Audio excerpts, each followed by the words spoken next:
Greetings, family. Welcome to another episode of Clear Thinking with Brother Delani.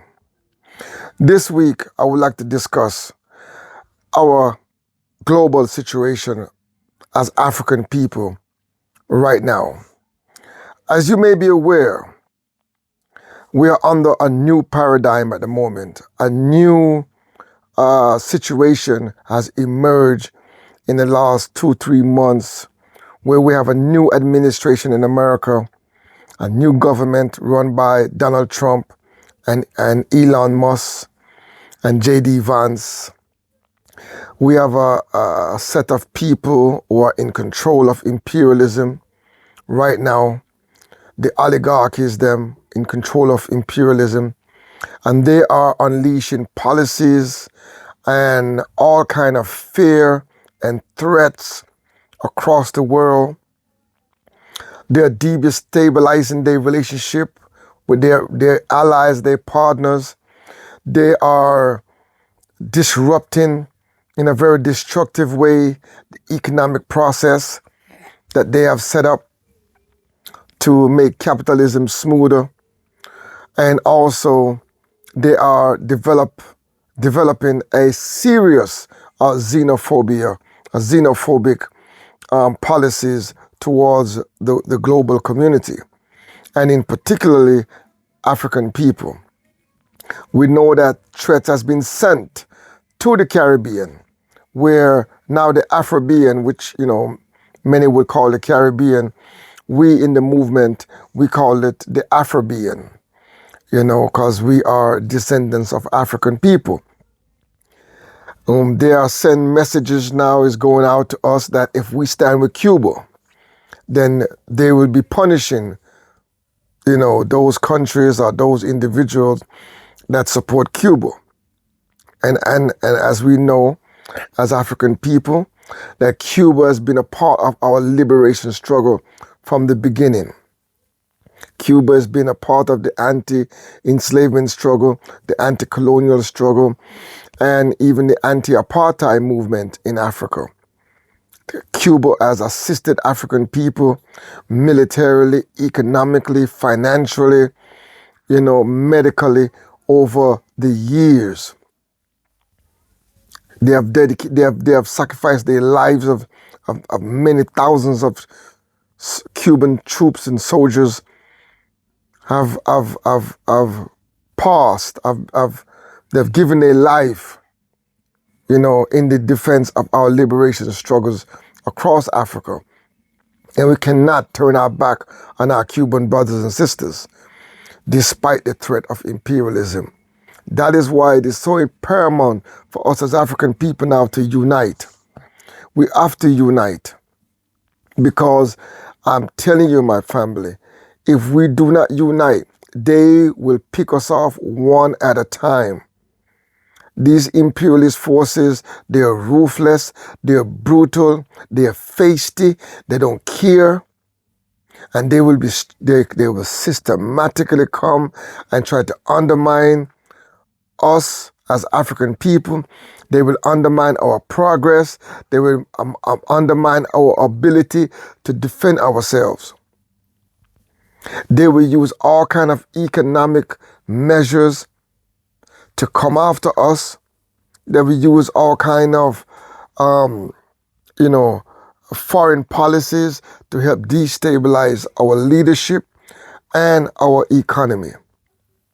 So we have to be prepared. We have to be prepared to unite.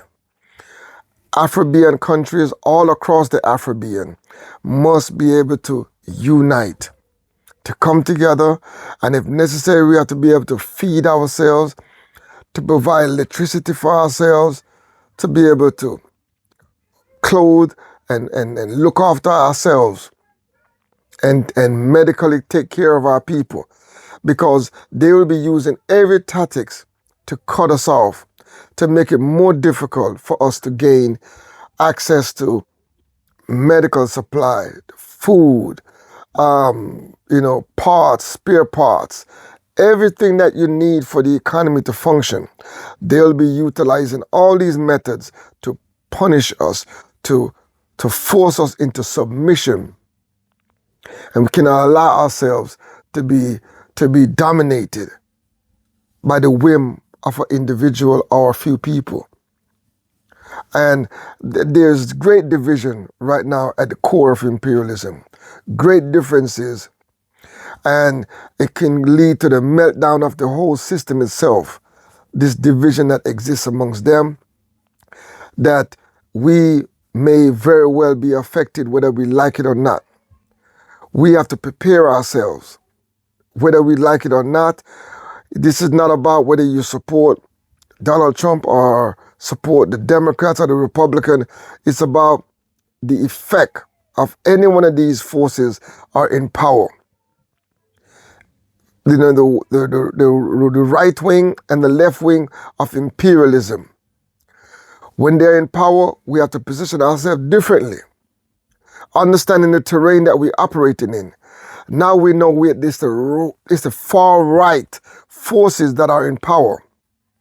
And we cannot be under any illusion and be thinking that somehow we can just sit back and allow it to the storm just going to just blow off.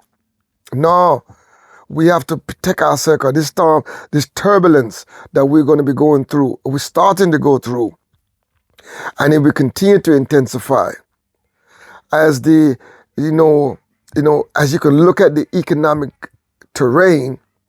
And if the economy start to go south, let me use language. When we say south, we may be talking about geographic.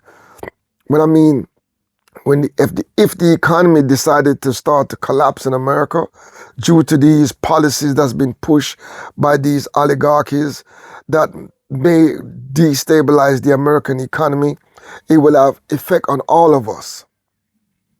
That will spread out because they are taking retaliatory action and they want to punish everybody. They want to take down. If they're going to go down, they're going to take many of us down with them.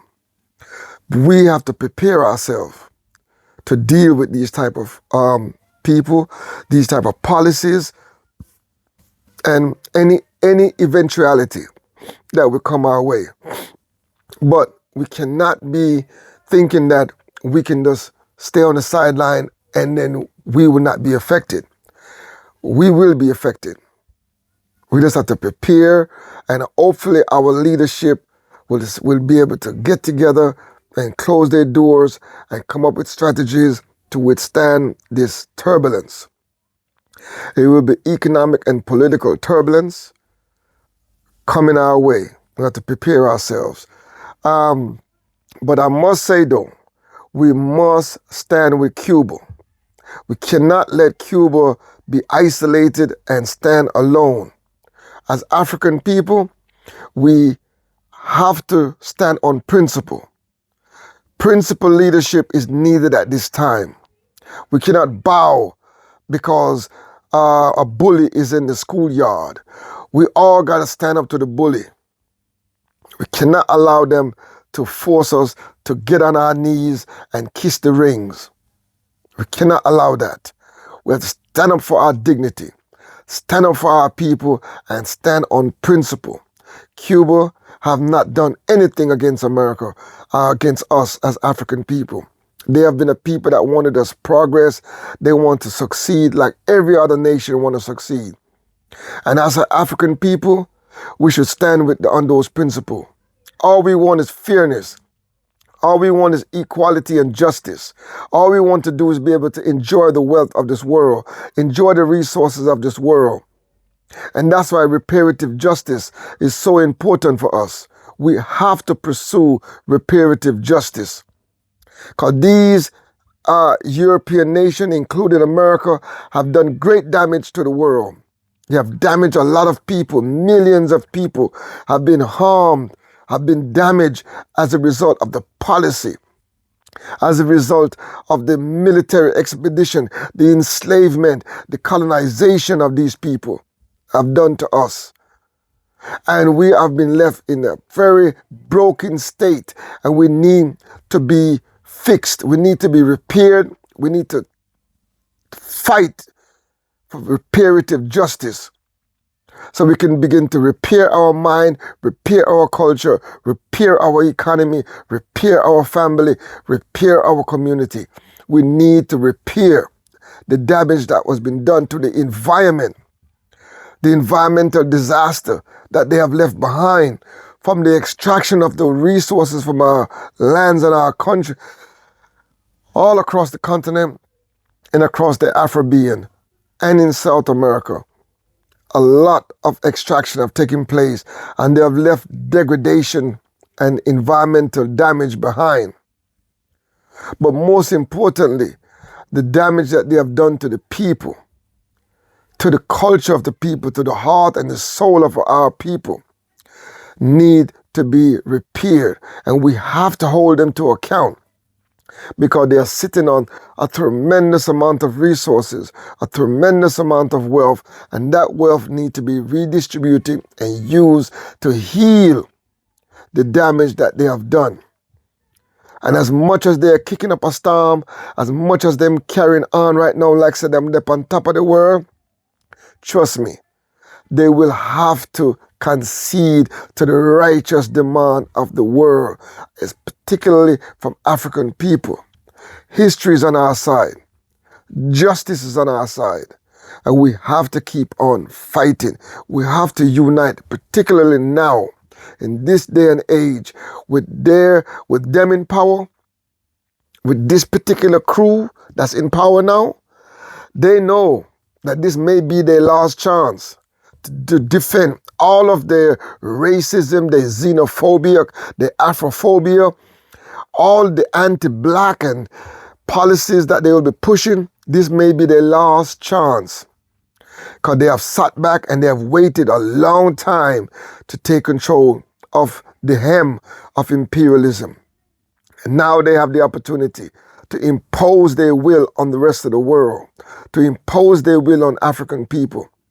And they're going to be pushing back against all the progress that we have made in the last 100 years or so. They feel that we have made too much progress, and it's time now for white men to take over and run things. See it. So they're going to be firing a lot of people, destroying many contracts with African and non-European people and non-European companies and non-European countries, because they feel that they are superior and it's white supremacy that can solve the problem of this world. And we need to just step aside and let them take over and run things. And they're displacing. A lot of people will be displaced as a result of these nonsensical, these weird policies that they're coming with. So we have to stand together. We have to be in solidarity with each other. Whatever country we are in, we need to be in solidarity with other African countries and also our African brothers and sisters who are domiciled in America. Millions, over 40 million African people are in America. We have to be in solidarity with them, because they will be under attack. All the gains that they have made will be under attack, will be threatened by this new administration. They're going to go after them in the court system to roll back all the rights that they have gotten.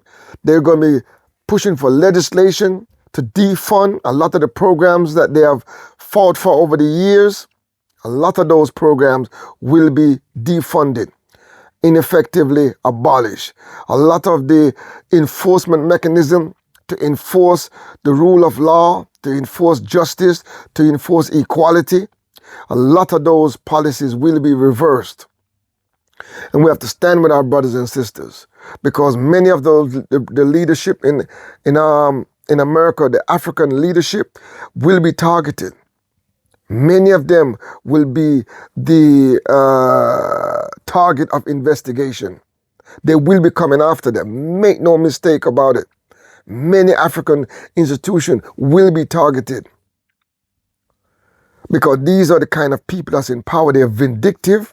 They're spiteful. They're mean-spirited, and they're ruthless. And they're making no bones about how they feel. And they're telling us how they feel. Like Malcolm X says, these people, the Republican, the conservatives, they would tell you exactly how they feel. The Democrat kind of play games with you, play fancy game with you. But these people would tell you straight up, we don't like you. We don't like what you have done. We don't like how much progress you have made. You're changing our school system. We don't like the books you're introducing us to. You're talking about your woke, your conscious. We don't like that. We want you to submit to our founding fathers' way of thinking, to the Euro domination, the European colonial settler mentality. They want us to join in with the criminal enterprise of America, to become stakeholders in that enterprise and to help them build that criminal enterprise. That's what they want, our loyalty. They want us to become accomplices. And the moment you resist joining with them and be subordinated under their thinking, because they're not looking for co-ownership or co-shared ownership of these resources and power. They want us to be subordinated to them. And as long as you can be subordinated, as long as you can go along with the program and you can view their constitution as some holy writings, some sacred writings, and you're willing to cooperate along those lines, they will gladly accept you. And you have a role for you to play in the expansion of their system. But you cannot resist. You cannot show any type of, uncomfortability with that system or any disagreement. You have to be within agreement with their overall hold on power. So, that is what's happening right now. They see this as maybe their last chance to re-establish their full control of the political landscape, the cultural landscape, and the social and economic order. And that is the order of white supremacy. That is the order of white men domination. And I've repeated this theme over and over again, but that's exactly what it is. They feel that their power has been diminished, that other people have come to replace them and have diminished their position, and they feel that even genetically, they feel under threat. Too many browning, too many blackening of America is threatening their very existence biologically. And politically, they felt that they have lost, they've been slipping under the whole of power. So they are going to try their best. They're going to try everything in their power to regain control and to leave a stamp. That means even if we remove them from power, they're going to leave a mark that should last them another 50 years. That's how they're thinking, long term. See it. With the kind of disruption, this kind of mark, imprint that they want to lay down. They want to make sure they leave a proper legacy. See it. But we have to protect our rights. We have to protect ourselves. Too many of our people have died. Too many of people have sacrificed for us to make this progress that we have made, to now just let it be taken away or rolled back to a position of subordination. We cannot allow ourselves to be slipped in that kind of situation. We have to stand up as African people. Global solidarity is a solution for us to weather this turbulence. We have to stand strong, my people. Stand with Cuba, stand with other African countries. Global South need to unite, stand firm against all these economic policies that's been rolled out, all these political maneuvers that's been rolled out. We have to be aware, we have to stand strong. Total Pan-African reparative justice solution. That's what we need. So my people, thank you again for listening to another episode of Clear Thinking with Brother Dulani. There will be more to come.